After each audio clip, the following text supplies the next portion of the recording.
نستعينه ونستهديه ونستغفره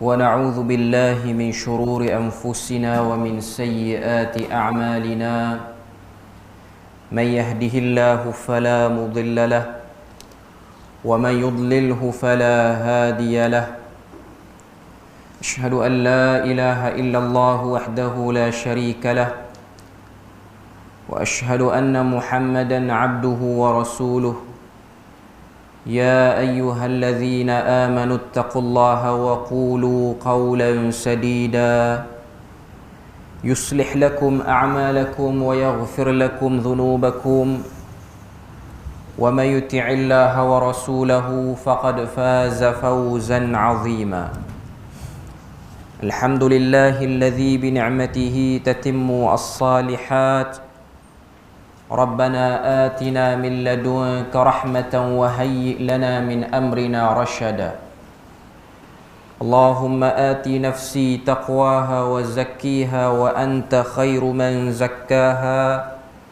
أنت وليها ومولاها. Alhamdulillah, syukur pada Allah Azza wa Jalla kerana dengan rahmat dan juga limpah kurnia yang Allah Ta'ala berikan, dapat kita sekali lagi bersama-sama pada malam ni.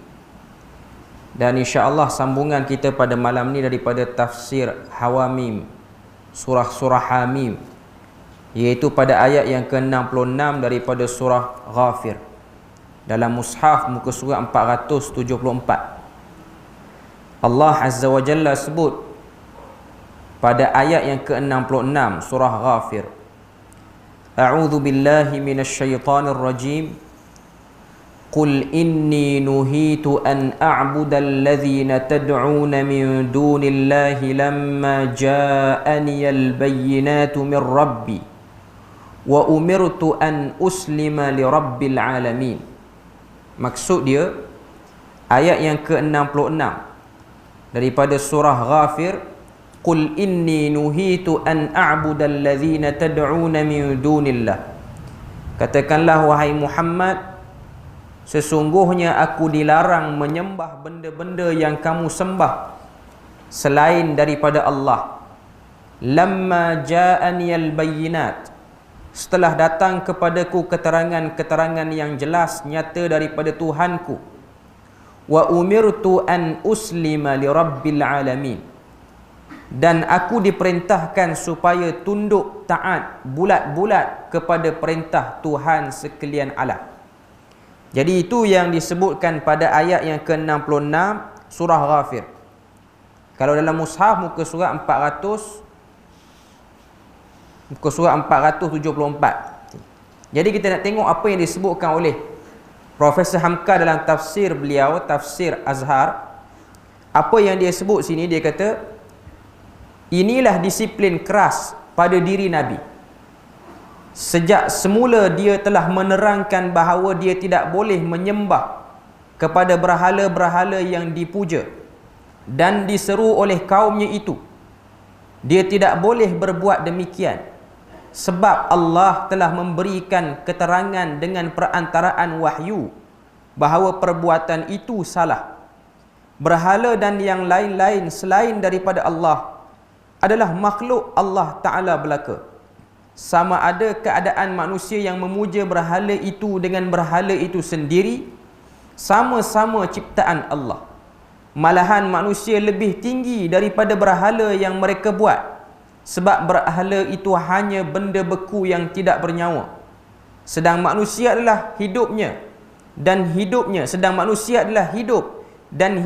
itu sebagai anugerah dari Allah. Bahkan nyawa manusia adalah dikeluarkan dari dalam perbendaharaan Allah untuk dipasangkan ke dalam tubuh manusia. Jadi itu tafsiran umum yang disebutkan oleh Profesor Hamka rahimahullahu ta'ala bila mana dia sebut ataupun dia cuba untuk huraikan ayat 66 daripada surah Ghafir ni.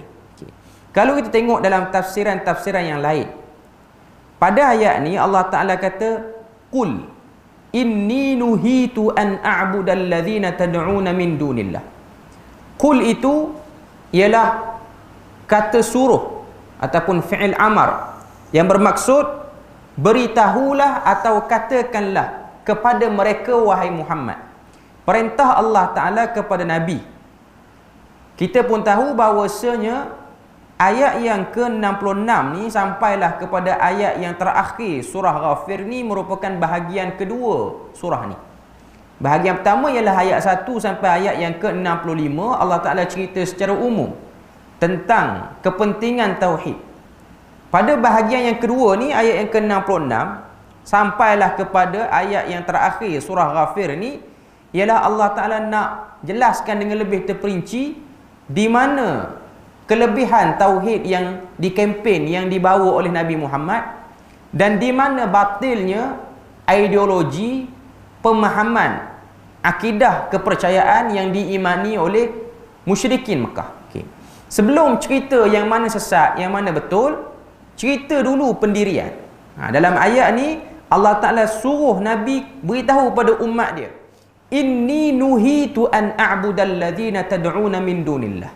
Katakanlah, qul itu dengan makna kata, dengan membawa maksud perintah Nabi, perintah Allah Ta'ala kepada Nabi, perintah Allah Ta'ala juga kepada kita. Sebab tu kita bila mana kita baca Quran, setiap qul yang ada itu memanglah dari segi tafsirnya ia bermaksud kata perintah Allah Ta'ala pada Nabi untuk sampaikan. Okay. Tapi bila mana kita sedang baca Quran, kita kena sedar perintah itu jugalah yang perlu kita lakukan selepas daripada kewafatan Nabi Muhammad. Sekarang ni Nabi dah tak ada. Jadi perintah yang sama tertakluk kepada kita umat akhir zaman ni. Allah Ta'ala kata inni nuhitu. Maksud dia, diperintahkan aku bahawa menyerah, diperintahkan kepada aku, dilarang kepada aku ni menyembah benda-benda yang kamu sembah selain daripada Allah. Okay. Kita tengok apa yang disebut sini. Dia kata inilah dalil wahyi yang dimaksudkan. Dalil wahyi ni ialah dalil wahyu ataupun satu dalil untuk kita perasan kewujudan Tuhan, untuk kita perasan diri kita ni ialah hamba dan Tuhan yang menciptakan kita. Okay. Inilah dalil wahyi yang dimaksudkan. Nabi Muhammad disuruh untuk sampaikan ajaran tauhid kepada manusia. Sebab memang inti yang paling besar sekali bagi Quran ni ialah untuk beritahu Allah Ta'ala lah pencipta, Allah Ta'ala lah tempat untuk kita minta. Sebab tu kalau kita tengok dalam Al-Quran, ayat yang kedua selepas daripada Bismillahirrahmanirrahim ialah Alhamdulillahi Rabbil Alamin. Segala puji bagi Allah, Rabb Al-Alamin, Tuhan pencipta sekalian alam. Pada ayat pertama tu Allah Azza wa Jalla nak cerita pada kita tentang kita kena iktiraf yang buat segala apa yang ada atas muka bumi, termasuk diri kita, percakapan kita, itu semua Tuhan yang buat, Allah Ta'ala yang buat. Okay. Kemudian kita baca lagi ayat-ayat lain dalam surah Al-Fatihah ni. Antara ayat yang paling besar ialah ayat yang berbunyi Iyyaka na'budu wa iyyaka nasta'in. Itulah ayat yang paling besar. Sebab tu surah Al-Fatihah itu Sab'ul Mathani disebutkan dalam Al-Quran, 7 ayat yang sentiasa diulang dengan sebab selalu dibaca dalam salat fardu dan juga salat sunat. Memang menjadi syarat sah salat tu kena baca surah Fatihah, dan menjadi kadar minima bagi orang Islam ni untuk hafal Quran paling kurang surah Fatihah. Tak hafal surah lain pun tak apa. Yang wajib ialah hafal surah Al-Fatihah sebab ia menjadi syarat sah. Sehingga Nabi kata la salata liman la yaqra'u bi Fatihatil kitab. Tidak ada salat, iaitu tidak bersalat orang yang tidak membaca surah Al-Fatihah. Nak sebut pada kita bahawasanya surah Al-Fatihah ni ialah surah yang sangat besar dan sangat agung. Dalam surah Al-Fatihah 7 ayat tu Allah Ta'ala beri gambaran keseluruhan isi Quran. Dan yang paling utama dalam surah Al-Fatihah itu ialah ayat Iyyaka na'budu wa iyyaka nasta'in. Hanya kepada engkau kami sembah, hanya kepada engkau kami mohon pertolongan. Okay. Kita tengok ayat 66 yang dah kita dengarkan tadi. Tuhan kata, Tuhan suruh Nabi Muhammad kata, inni nuhitu an a'budal ladzina tad'una min dunillah. Aku telah dilarang oleh Tuhan untuk melakukan ibadah khusus yang merupakan penyembahan, penyerahan diri, permohonan kepada selain daripada Allah. Aku dilarang. Ayat tu kata nuhitu, kami larang kamu wahai Muhammad. Sini ayat ni Allah Ta'ala nak beritahu kepada kita bahawasanya itulah yang Tuhan nak daripada Nabi Muhammad tu sendiri, dan juga misi kepada penciptaan manusia ni, supaya hidup kita ni bersih untuk tidak melakukan syirik. Dia macam analogi mudah saya nak bagi pada tuan-tuan dan puan-puan yang ada. Bila mana satu orang budak dia masuk sekolah, di sekolah ni dia ada peperiksaan pada tahun sekian, peperiksaan utama, okey. Dan bila mana satu orang budak itu dia diberitahu tentang dia ada ujian, peperiksaan, matlamat utama ujian tu ialah untuk tak salah langsung, tidak ada silap walau satu pun. Maknanya nak kena markah penuh 100%. Okay. Jadi Tuhan bila mana dia hantar kita atas muka bumi ni, bila mana kita dilahirkan, keluar kita daripada perut mak kita dah menjadi manusia yang ditaklifkan sebagai mukallaf, yang disebut sebagai mukallaf, yang kita ni akan berada dalam sistem, kita akan dinilai silap kita akan diberi markah, diberi pahala terhadap amal baik kita. Okay. Jadi itu matlamat utama penciptaan manusia. Tuhan nak suruh dia supaya dia hidup dengan umur yang Tuhan bagi. Kita andaikan macam orang exam, dia ada 2 jam, 3 jam. 2 jam, 3 jam tu, soalan yang dia diberi untuk dijawab tu ialah untuk dia tidak buat satu silap pun. Dan kita hidup atas dunia ni daripada umur yang Tuhan bagi 60, 70, 80. Antara yang Tuhan nak tengok ialah kamu tidak pernah tersilap, terutamanya dalam bab penyembahan kepada Tuhan. Tak nak ada dalam umur yang ada tu 60 tahun, 70 tahun tu pernah ada terbuat syirik. Okay.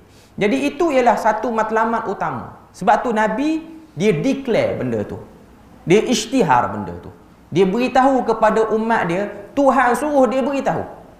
Macam mana kita tengoklah orang-orang exam apa semua, orang-orang yang nak ambil peperiksaan, kita tanya matlamat dia nak apa? Nak markah penuh. Orang yang tak berapa sihat je kalau tanya, saya memang nak fail pun. Saya memang hidup atas dunia ni memang Tuhan suruh buat tauhid, tapi saya memang minat juga dengan syirik. Itu orang problem kalau tanya orang Islam. Okay.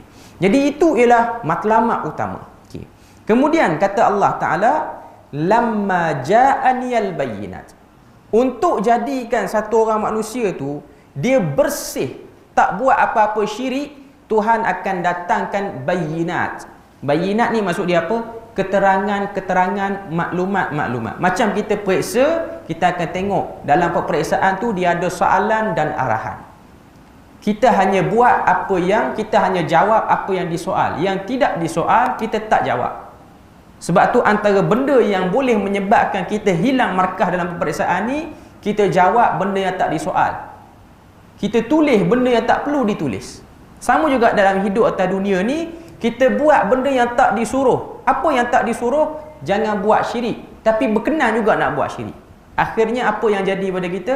Markah hilang, peluang nak pergi ke syurga pun hilang, dan yang paling dahsyat lagi, peluang untuk dekat ke neraka makin banyak. Itu benda yang kita kena sedar. Analogi mudah saya nak bagi kepada semua yang ada pada malam ni, ayat 66 ni itu. Ayat 66 ni itu yang nak diberitahu oleh Allah Azza wa Jalla. Sebelum Nabi cerita panjang, tauhid macam ni, macam ni, macam ni, syirik macam ni, macam ni, macam ni. Bila berlaku satu isu, macam mana nak tengok isu ni? Isu ni nak ditimbang melalui apa? Neraca apa? Kaedah apa kita nak guna? Bila mana kita ada susah, Nabi ni dia sampai kepada kaum, khususnya musyrikin Mekah ni, Nabi diutuskan kepada kaum tu untuk Nabi ajar pada kaum tu. Dalam hidup ni mesti akan ada susah, mesti akan ada problem. Tidak ada hidup kita atas dunia ni flow dia okey, makan dia cukup je, kerja okey, gaji pun cukup, susah tak ada, apa tak ada, jarang. Bukan kata tak ada langsung. Ada orang yang macam tu, memang beruntung betul. Ada orang yang akan ada turun naik, dan kebanyakan orang macam tu lah. Ada waktu iman dia naik, waktu iman dia turun, waktu pendapatan harian dia okey, pendapatan harian dia terganggu. Okey. Waktu-waktu macam tu. Waktu-waktu genting macam tu. Waktu susah macam musyrikin Mekah. Waktu dia orang berniaga tak untung. Waktu dia orang kahwin tak dapat anak. Waktu dia orang Elok sihat, tiba-tiba sakit. Waktu macam ni, nak kena cek, nak kena pastikan kamu orang punya akidah okey juga pada waktu tu, supaya tidak tergelincir ke arah yang lain. Okey. Sebab itulah kepentingan didatangkan kitab-kitab, suhuf-suhuf nabi-nabi dan rasul, supaya semua benda ni, kitab, suhuf, hadis nabi, nabi sendiri, hidupnya nabi dan rasul ni, untuk menjaga track satu orang tu dia betul-betul tidak termasuk kepada garisan syirik itu. Okey. Jadi kata Allah Taala pada ayat yang ke-66 ni, lamma ja'aniyal bayyinat, ketika mana datang sahaja keterangan-keterangan min rabbi, daripada Tuhan aku. Okey.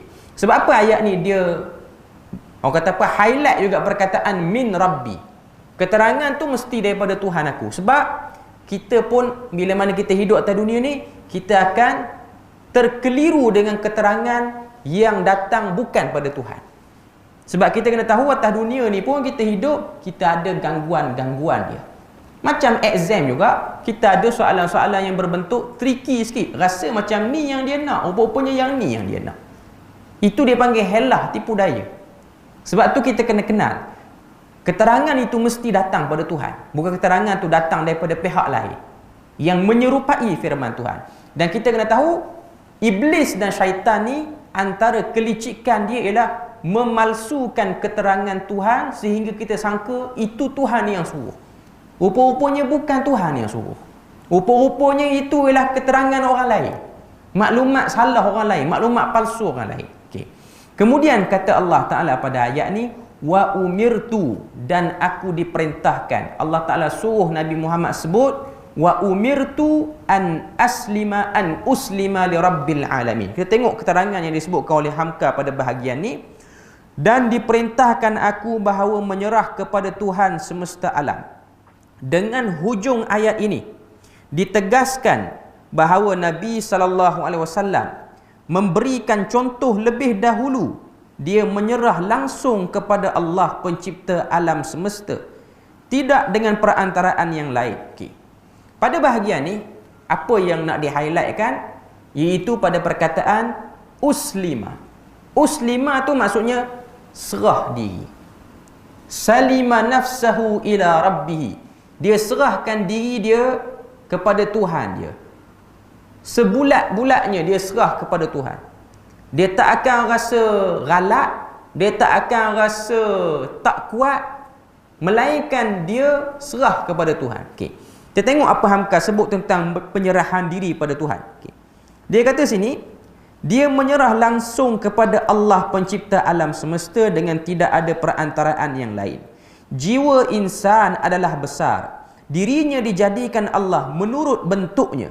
Bagaimana dia akan menyerah kepada yang selain Allah?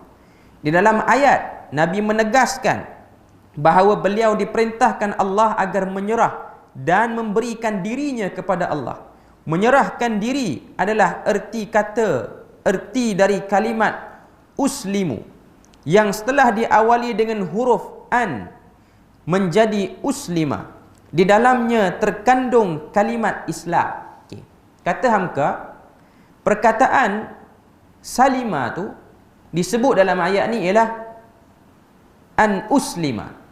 Perkataan asal dia ialah kita kena sebut uslimu, tapi bila mana dia letak an di hadapan tu, hamzah dengan nun, dia bukan an, ain dengan nun, tapi an. Orang belajar bahasa Arab dia akan tahu, bila mana perkataan itu disokong oleh an ini, dia akan memberi kata apa, perhatian khusus. Dia akan beri satu kata apa, isyarat khusus daripada Allah Azza wa Jalla, ialah penyerahan diri yang macam mana. Serah kepada Tuhan ni serah macam mana? Serah bulat-bulat tanpa buat apa-apa usaha. Serah yang dimaksudkan sini ialah serahkan diri kita pada Tuhan dengan cara kita berusaha mencari untuk jadikan diri kita ni perasan kat mana Tuhan suruh kita. Sebab kalau serah bulat-bulat, dia akan jadi macam kelompok sesat yang lain. Sebab tu kita akan tengok ketika mana kewafatan Uthman bin Affan sebagai khalifah yang keempat, khalifah yang ketiga selepas daripada Umar Al-Khattab. Okay. Bila mana Umar, bila mana Uthman ni wafat, apa jadi pada keadaan orang Islam? Pada waktu tu orang-orang yang baru masuk Islam, yang masih lagi celaru Islam dia ni, mulai bercakap. Antara yang diorang bercakap ialah status orang melakukan dosa besar, sehingga keluarnya Jahmiyah, sehingga keluarnya Murji'ah dan macam-macam. Benda ni, perkara ni orang sebut dalam pelajaran akidah. Cuma saya nak sebut benda tu, saya nak sebut, nak bagi faham maksud serah diri pada Tuhan macam mana. Sebab tu kita akan tengok kelompok-kelompok sesat pada zaman itu, sampailah kepada zaman para imam yang besar macam Imam Syafi'i, Imam Ahmad ni, akan ada satu kelompok yang kata kita hidup atas dunia ni, kita hanya buat apa yang Tuhan tetapkan. Dalam erti kata lain, kalau satu orang tu minum arak tu Tuhan dah tetap bagi dia, kita tak boleh kata dia jahat sebab Tuhan dah tetap. Dia curi duit orang, dia jadi pencuri pun ketetapan Tuhan. Dia rogol orang pun ketetapan Tuhan. Dia baik pun ketetapan Tuhan. Pahaman yang macam ni salah, sebab dia mari pada faham perkataan uslimah secara umum, serah diri pada Tuhan. Maknanya kalau orang tanya kenapa mencuri, nak buat macam mana, tak kena mencuri dah. Tak boleh nak kata apa, sebab memang Tuhan yang gerakkan saya jadi mudah mencuri. Kalau dia balik depan Tuhan, adakah hujah itu diterima? Tidak. Sebab Tuhan juga memberitahu bahawasanya yang dia buat tu salah. Dan kita akan tengok satu kumpulan lain yang melampau, buat salah sikit saja terus kena cop keluar daripada Islam, macam yang diimani oleh Jahmiyah dan lain-lain. Okey. Sini yang nak disebut sini ialah an uslima, sini bermaksud ialah menyerahkan diri seperti mana yang dilakukan oleh para nabi dan juga para sahabat, dalam rangka untuk menjadikan diri itu sentiasa tepat dalam takwa. Bukan cacah merebah, bukan ikut suka hati nak serah diri. Bila mana dah frah sangat baru nak serah diri pada Tuhan. Adakah itu cara serah diri yang betul? Okey. Kita tengok dalam ni yang dia sebut sini, Nabi Muhammad disuruh menjadi pelopor, menyerahkan diri bulat-bulat kepada Allah, Tuhan semesta alam, kepada yang tidak boleh menyerah. Bekasnya pun terdapat dalam sikap sujud. Kepada siapa pun seorang Muslim tidak akan bersujud, namun kepada Allah mereka sujud sampai keningnya tercecah ke tanah. Sini yang ingin dimaksudkan oleh Allah Ta'ala, ataupun yang dimaksudkan dalam tafsiran Hamka, dia kata yang dimaksudkan serah diri ini ialah menyerahkan hak, nak agungkan orang, nak agungkan sesuatu tu hanya pada Allah. Sebab setiap kita ni, dia akan ada satu sikap suka agungkan sesuatu. Sama ada agungkan orang, agungkan benda, agungkan apa-apalah, rasa nak hormat satu benda. Okey. Perkataan uslimah sini kata Hamka ialah memberikan rasa hormat pada tempat yang betul, iaitu pada Tuhan. Kita kena sembah Tuhan. Sebelum sembah apa-apa ni, ialah sembah Tuhan dulu. Sebab dia yang banyak beri apa kebaikan pada kita dalam hidup. Dia yang aturkan benda yang tak kita minta dalam hidup kita. Sebab itulah dilarang kepada kita ni menyembah sesama makhluk. Sembah macam sujud dalam salat. Sembah dan sujud itu hanya boleh dilakukan kepada Allah Azza wa Jalla sahaja.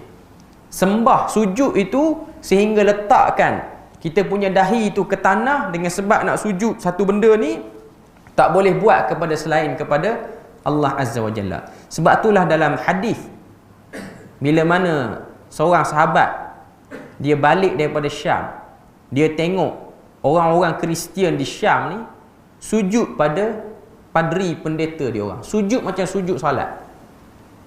Maka kata sahabat ni, Nabi lebih aula untuk disujud berbanding pendeta-pendeta ni. Dia balik ke Madinah, dia kata, ya Rasulullah, aku telah tengok perbuatan orang-orang Kristian di Syam ni, mereka sujud macam kita salat.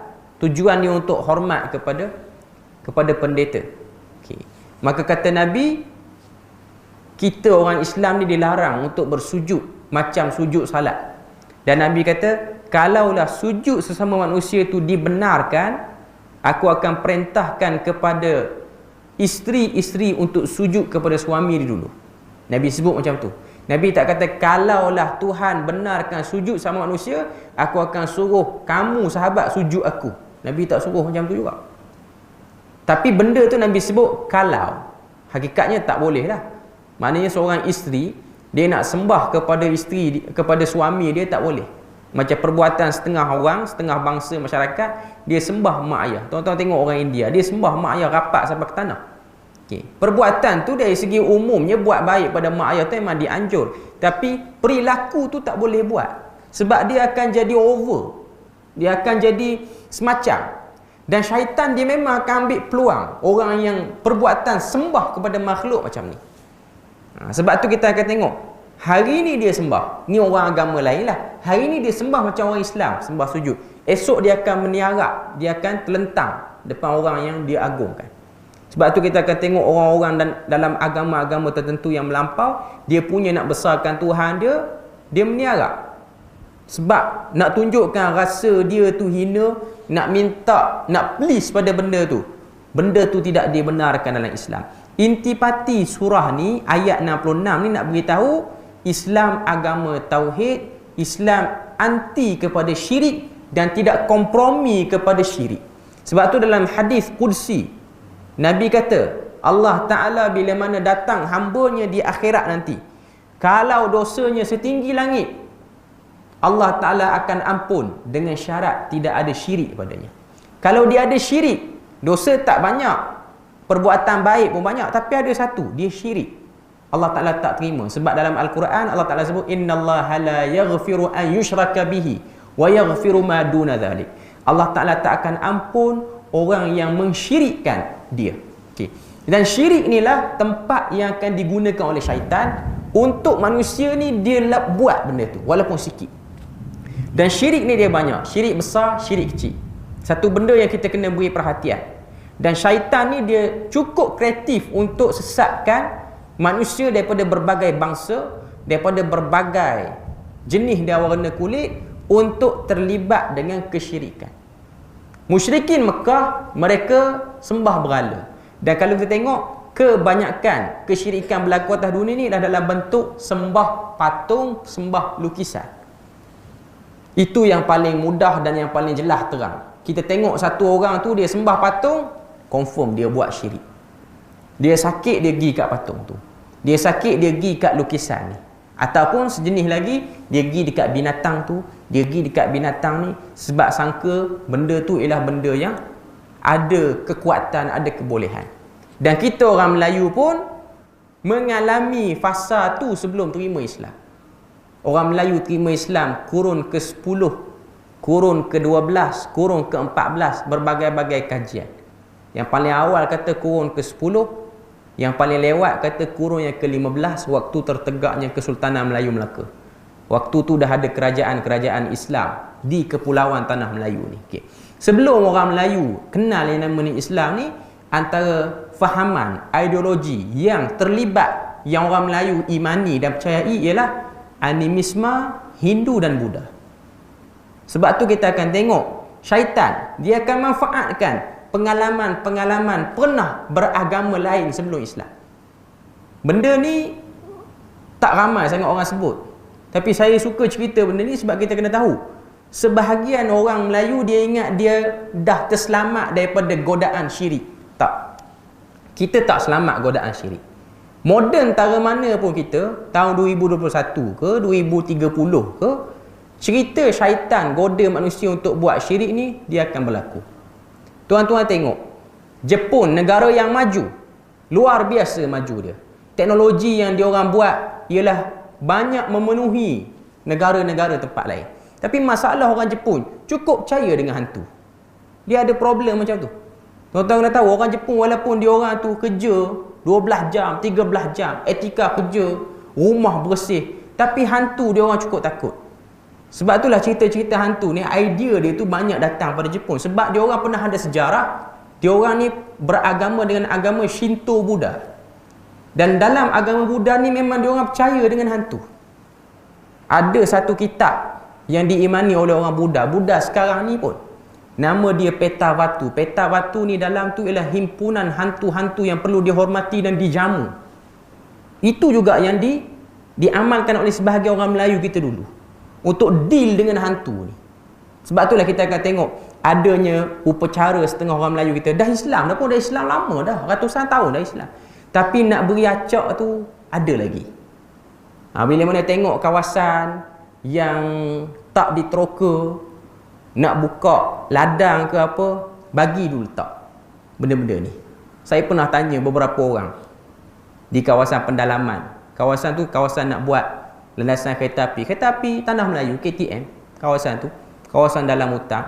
Dia kata nak buat ni, kita dah sembelih berapa ekor kambing hitam sebab nak bagi jamu yang jaga kawasan ni bagi tenang.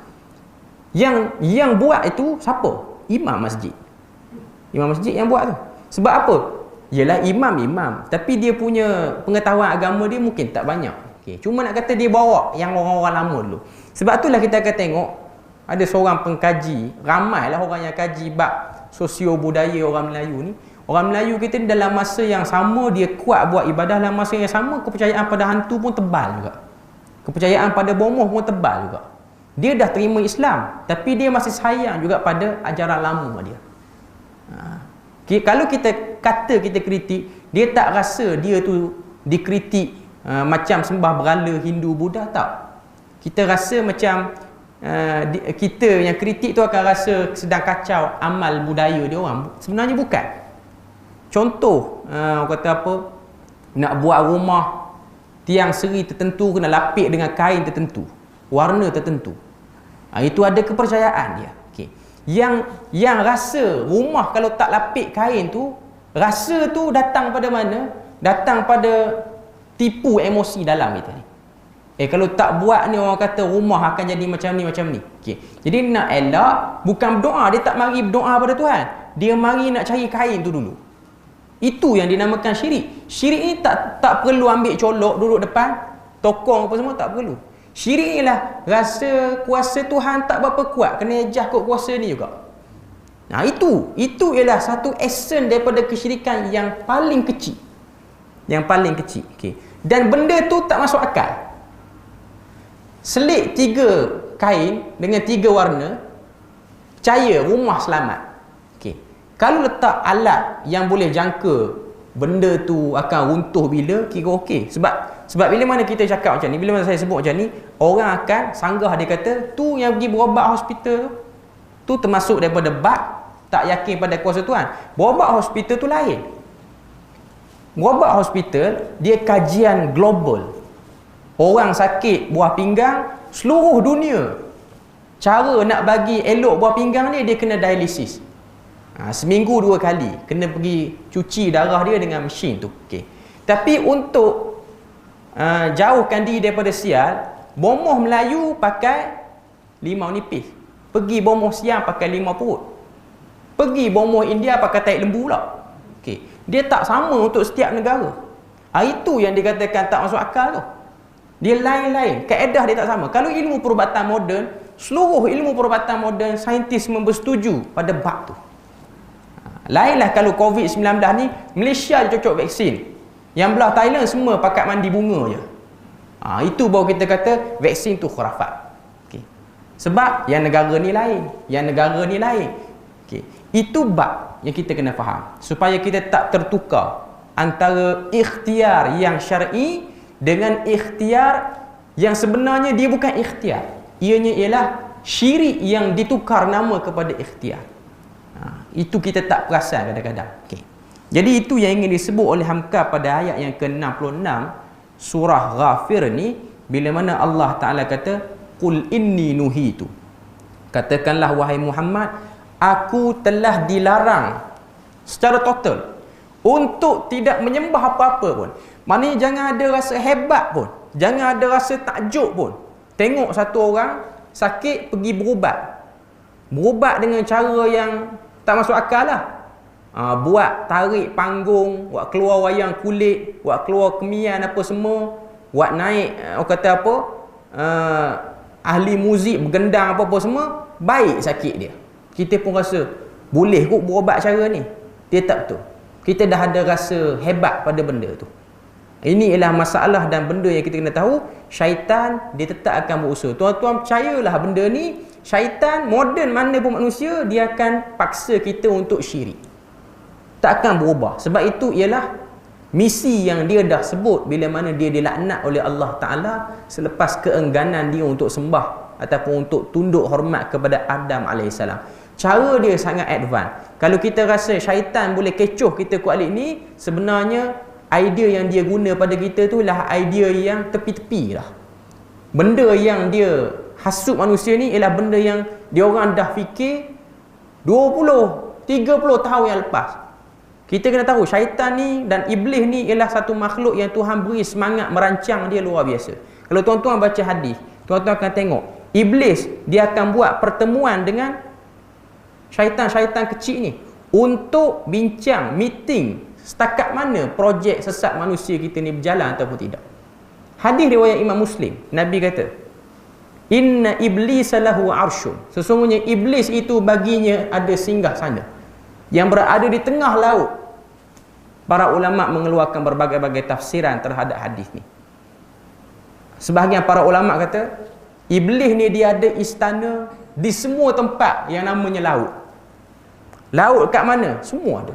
Dekat Perlis ni laut, Kuala Perlis lah kot, dekat dengan Langkawi tu kawasan laut tu. Okey.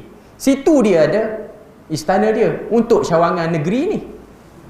Negeri lain ada cawangan negeri dia. Mana dia akan ada setiap tempat ni dia akan pergi bincang.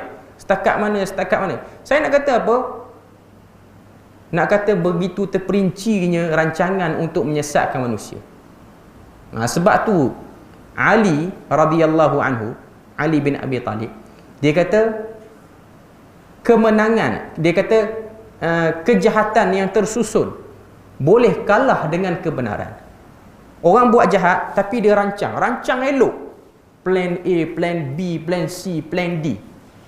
Dan kita yang berada pada pihak kebenaran ni, kita cuma ada satu plan. Plan kita pun tak kukuh untuk menghadapi kejahatan. Macam mana kamu nak hadapi syaitan?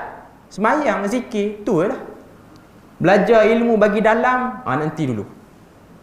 Nak faham ayat Quran bagi banyak sikit, yang tu kemudian. Jadi kita akan terkalah dengan benda itu. Bila mana Nabi diperintah untuk sebut benda ni, kita kena sedar dan kita kena tahu perintah syirik itu bukan hanya semudah menyebut la ilaha illallah sahaja. Kita pergi ke ayat seterusnya. Ayat seterusnya ialah ayat yang ke-67. Ayat yang ke-67 Allah Azza wa Jalla sebut pada ayat yang ke-67 muka surat 475. Ayat yang ke-67, huwallazi khalaqakum min turabin thumma min nutfatin thumma min 'alaqatin thumma yukhrijukum tifla thumma litablughu ashuddakum thumma litakunu shuyukha wa minkum man yutawaffa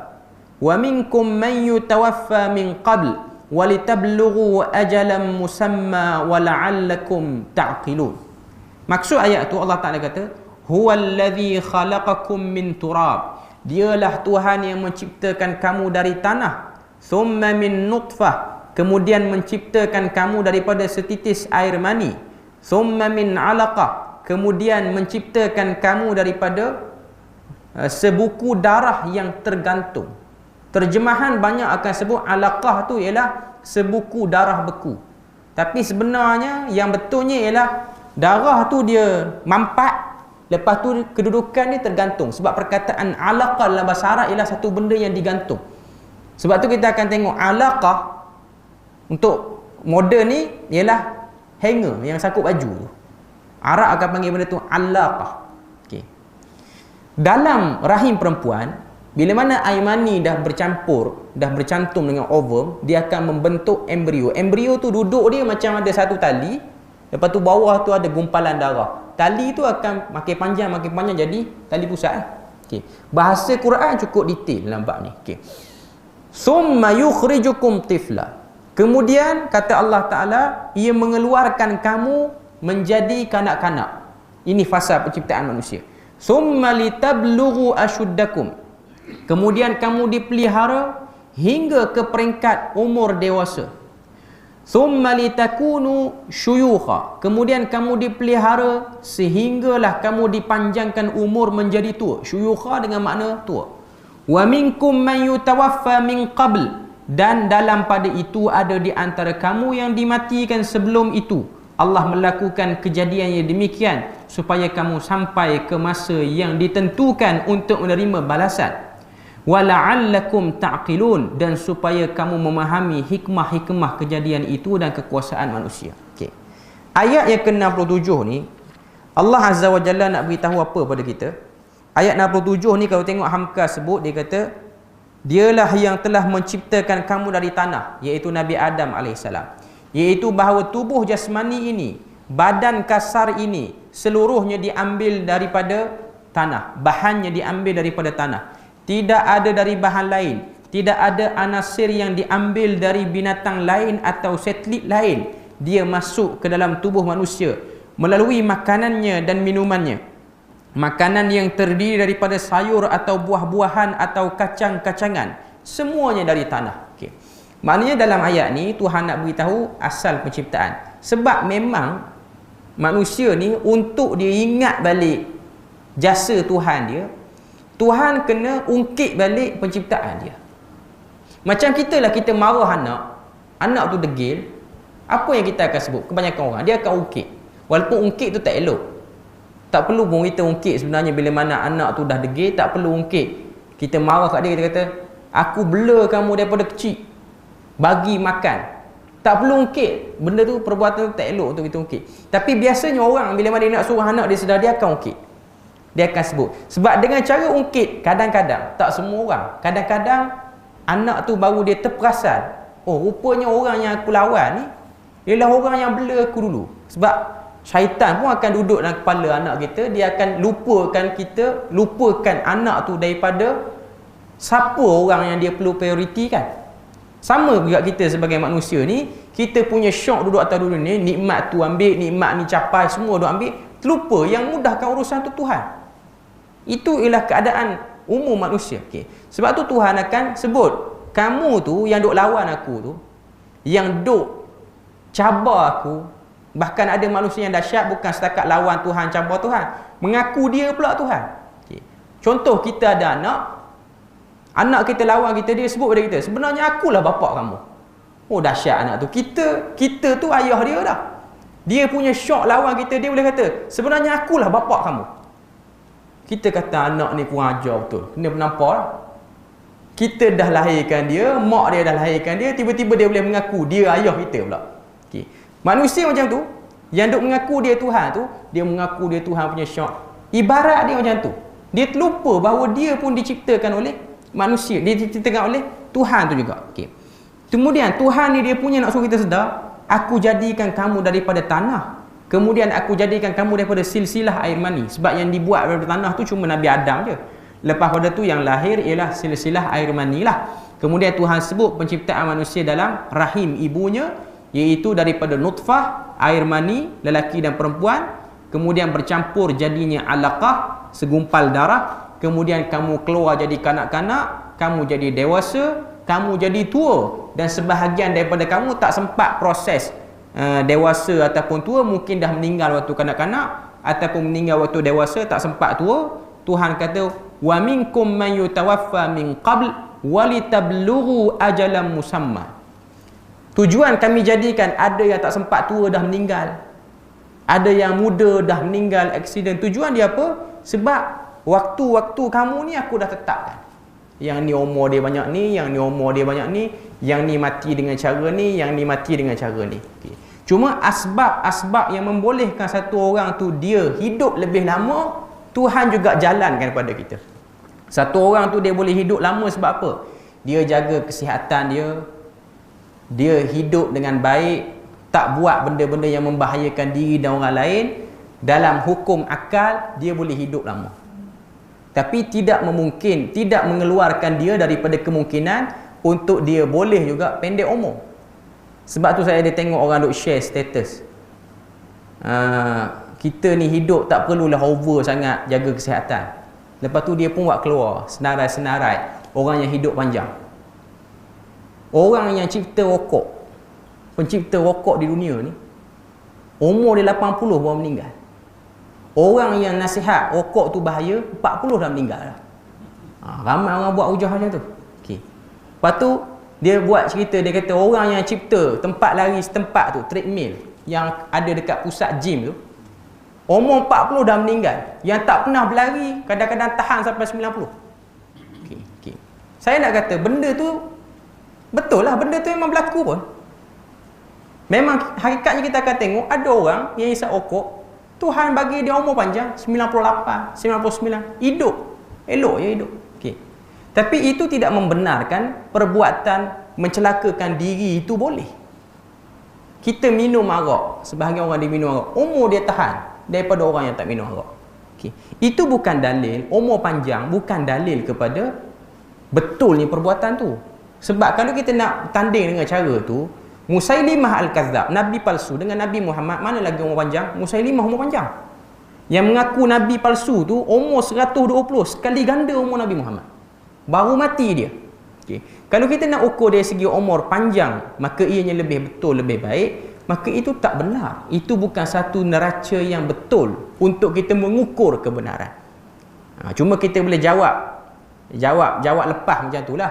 Sebab apa orang yang tak jaga kesihatan, orang yang tak jaga, orang kata apa, diri dia ni Tuhan bagi umur panjang sebab Tuhan bagi waktu untuk dia taubat banyak sikit.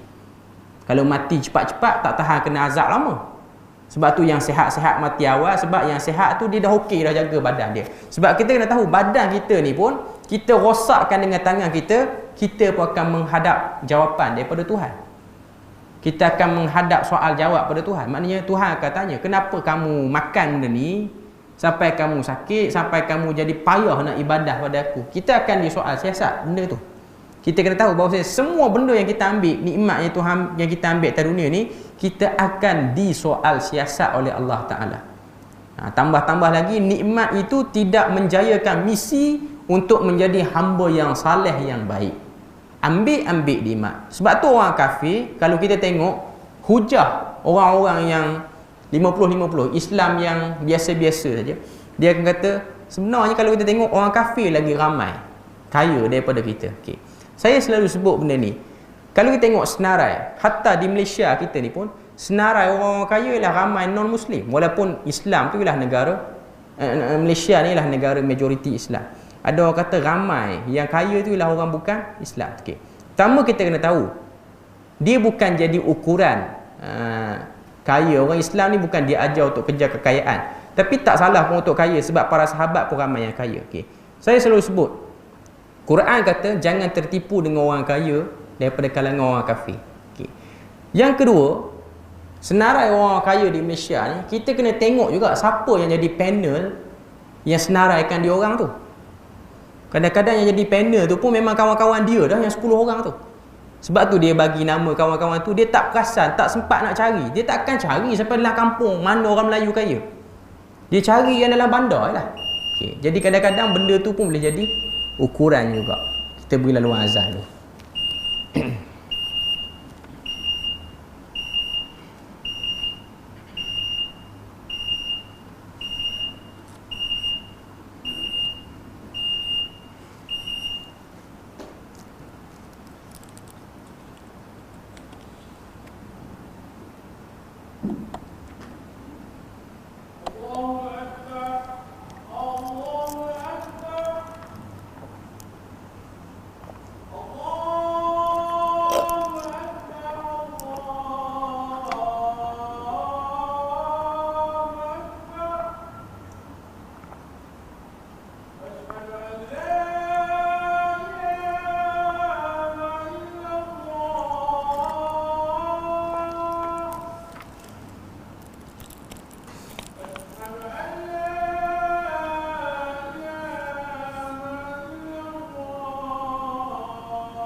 Okey, sikit lagi kita sebut sambungan kita. Allah Ta'ala sebut pada ayat yang ke-67, wa minkum man yutawaffa min qabl, dan sebahagian mereka kami wafatkan sebelum sampai proses itu. Maknanya daripada kanak-kanak pergi dewasa, daripada dewasa pergi kepada umur tua. Okey. Maknanya akan ada orang yang akan mati sebelum dilahirkan pun, ada yang dah meninggal, ada yang kita akan tengok meninggal waktu kanak-kanak, meninggal waktu dewasa. Okey. Litablughu ajalan musamma. Kata Allah Ta'ala, sebab apa jadi macam tu? Supaya kamu sampai ke masa yang ditentukan untuk menerima balasan. Maknanya setiap daripada kita ni dah ada pembahagian, ada timeline kita sendiri. Sebab tu kita tak boleh satukan timeline seluruh manusia ni. Sebab tu ada orang dia kempen umur sekian dah kena ada benda ni dalam hidup, umur sekian dah kena ada target lain, tapi dia ada orang yang macam pemikiran dia tu dia nak benda tu. Dan kita kena sedar garis masa setiap orang tidak sama. Okey. Kemudian Tuhan tutup ayat ni, Tuhan kata la'allakum ta'qilun, moga-moga kamu dapat memahami hikmah-hikmah kejadian itu dan kekuasaan Tuhan. Yang paling besar daripada perubahan manusia, perjalanan penciptaan manusia ni, Tuhan nak sebut pada kita ialah ta'qilun. Ta'qilun dalam bahasa Melayu kita sebut takul. Takul ni maksud dia apa? Penakulan. Maksudnya ialah pemerhatian yang dalam. Kita halusi benda tu, kita akan dapat satu manfaat besar. Kita tengok penciptaan manusia daripada air mani sampailah kepada dia mati, pasti akan ada satu pelajaran besar untuk manusia-manusia yang memerhati benda ni. Sebab tidak dimention dalam Al-Quran benda ni, melainkan ada benda yang paling besar yang Tuhan nak beritahu. Dan apa yang Tuhan nak daripada proses ta'qilun itu ialah untuk sedar diri, kamu hamba, aku Tuhan, perintah aku pada kamu untuk kamu sembah aku.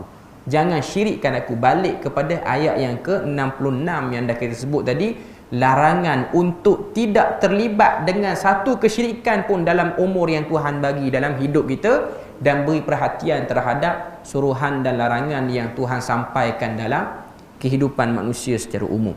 Jadi kita berpada situ, insya-Allah minggu depan kita akan sambung sirah. Setakat itu saja perbahasan kita pada malam ni. Moga Allah Ta'ala beri rahmat dan berkat. Subhanakallahumma wa bihamdik, asyhadu an la ilaha illa anta wa astaghfiruka wa atubu ilaik.